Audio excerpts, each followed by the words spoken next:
ayan, good morning mga ka-junior. So sa mga nagbabalak mag-apply kay Joyride dyan, so itong masasabi ko, kung may regular kayo na trabaho, kung nag-apply kayo, gawin nyo na lang part-time, huwag yung full-time. Kasi dito sa Joyride walang benefits, walang SSS, walang pag-ibig, walang PhilHealth. So pwede naman mag self-employed. Tapos dito naman, kung isipin mo talaga, wala kang boss, malaya ka. Anytime kung anong gusto mong gawin sa buhay mo, pahinga ka, walang tatawag kung magbabawal sa'yo na pumasok ka dahil kailangan ng tao.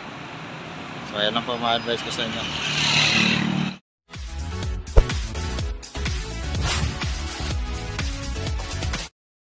Ayan, good morning mga ka-junior. So andito ako ngayon sa M Place at South Triangle. So waiting ako ng booking. So parang matumal dito sa area na to. So